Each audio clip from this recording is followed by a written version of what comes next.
Oi pessoal, bem-vindo novamente ao nosso canal. Hoje a gente vai conversar sobre um assunto que é muito legal, um assunto leve, fácil de ser entendido, mas que eu confesso para vocês que antes de fazer a residência em radiologia, eu não sabia muito bem essa distinção. Então hoje a gente vai conversar sobre uma temática muito interessante que é gordura intra e extracelular, o que o radiologista tem que saber. Eu posso até expandir o que todo médico tem que saber, porque esse conhecimento vai nos auxiliar na distinção de diversas condições patológicas, tá? Mas antes, você já sabe, se você está gostando do nosso conteúdo, se inscreve no nosso YouTube para que você continue a receber as nossas aulas, para que o YouTube entenda que você está gostando e que você quer seguir a gente, tá bom? Então vamos voltar agora e conversar sobre gordura intra e extracelular. E essa imagem inicial já é uma imagem muito bacana, porque mostra de uma forma bem prática a distinção entre as condições patológicas. A primeira, que tem gordura intracelular, você percebe claramente o triglicerídeo dentro da célula, enquanto na extracelular você tem os adipócitos ocupando esse espaço extracelular. O nosso propósito aqui no Didática é ser bem acadêmico e bem direto, para que você tenha contribuição na sua prática diária. Então vamos entender como funciona de uma maneira bem simples. Então vamos lá. A gente tem aqui o espaço, a gente tem aqui os vasos sanguíneos, o espaço extracelular e as células. A gente vai começar falando sobre gordura intracelular. Como o próprio nome já diz, a gordura intracelular se caracteriza pelo influxo de triglicerídeos para dentro das células, que é o que acontece, por exemplo, na esteatose hepática. A gente está vendo aqui uma célula hepática e aqui a gente já vê os triglicerídeos dentro das células, tá? Então, quais são as condições patológicas, de uma forma bem prática, que é importante que a gente saiba, que cursam com essa gordura intracelular? Por exemplo, a esteatose hepática e o adenoma. O adenoma hepático também, o subtipo que a gente chama de HNF-alfa1 mutado. Mas o adenoma de adrenal, classicamente, quando a gente pensa em adenomas, classicamente a gente pensa em gordura intracelular. E qual é a grande sacada para que vocês fiquem bem espertos em relação a essas condições patológicas? Percebam, vamos lá, a célula hepática ela tem uma densidade.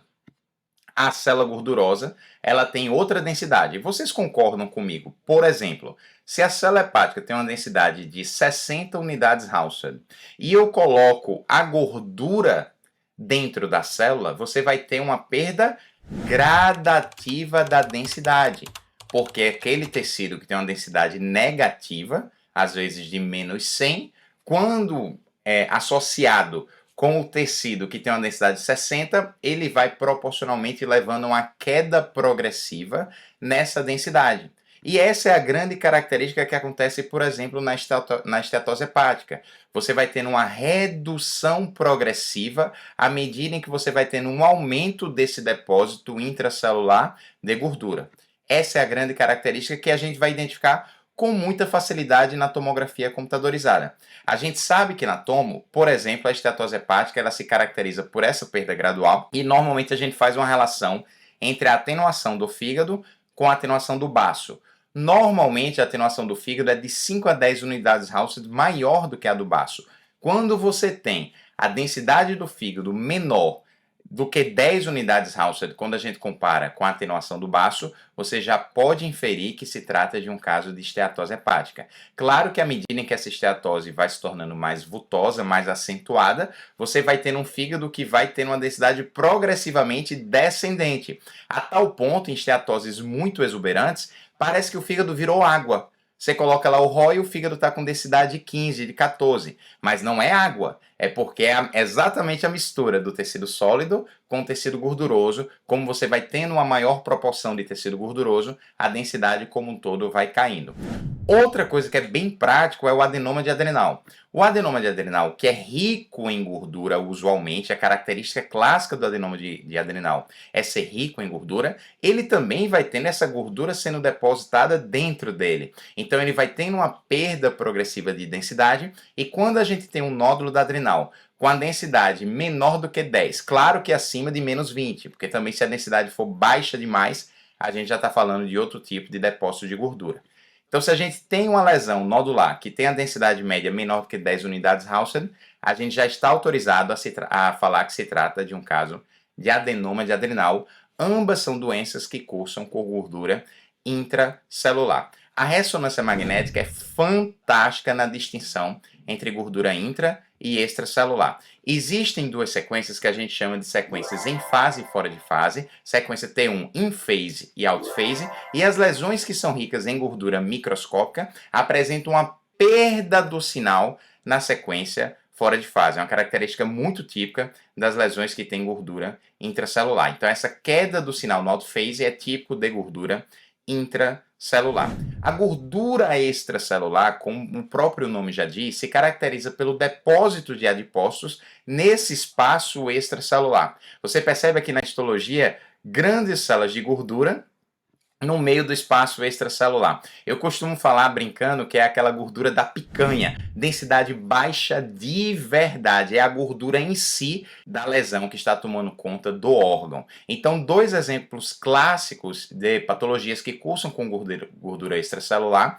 é o lipoma hepático, o lipoma de qualquer região, e o mielolipoma de adrenal. O mielolipoma de adrenal, ele é interessante porque na adrenal nós temos duas condições patológicas que tem gordura, só que uma é intracelular, que é o adenoma, e a outra é o mielolipoma de adrenal. Conforme eu falei para vocês, e a gente está vendo aqui na histologia, nas doenças com gordura extracelular, você percebe a gordura extracelular e macroscópica. A gente pode utilizar a terminologia. Você vê ao olho nu aquela gordura com a densidade bem baixa. Então, nessas condições patológicas, se eu vejo na tomografia e coloco o ROI, você vai ver uma densidade bem baixa, normalmente de menos 100 unidades Hounsfield. Você não tem aquela perda progressiva de densidade. É a gordura pura, é a gordura em si que está tomando conta da lesão. E na ressonância magnética a gente também tem uma sequência que é muito boa para identificar essa gordura extracelular, essa gordura macroscópica, que é a sequência com saturação de gordura, a gente chama de FAT7.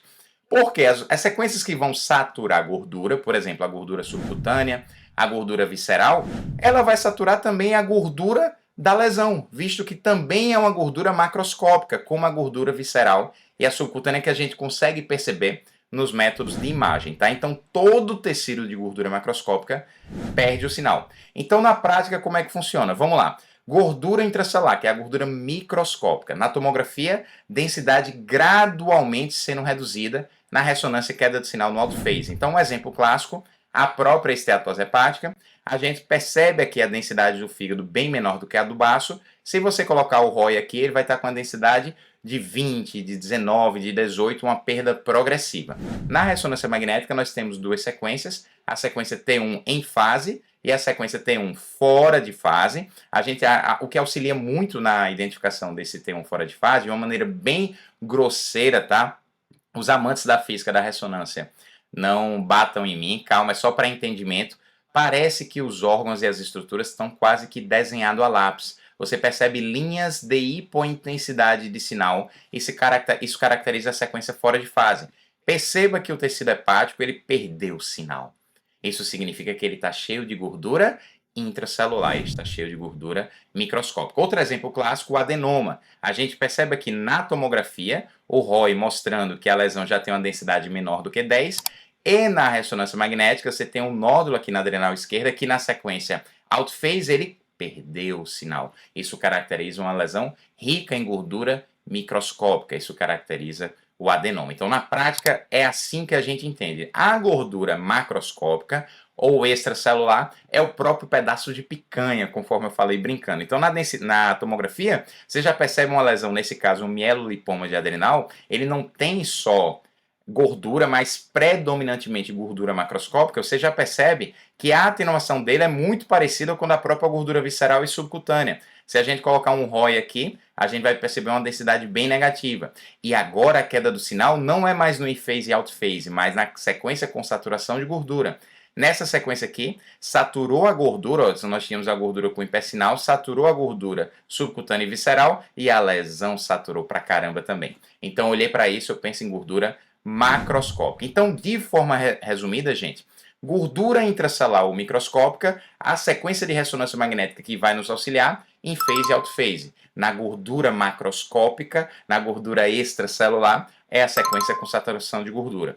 E as condições patológicas mais usuais que a gente tem que saber, que estão relacionadas a esse depósito de gordura, intracelular a gente pensa em esteatose e adenoma.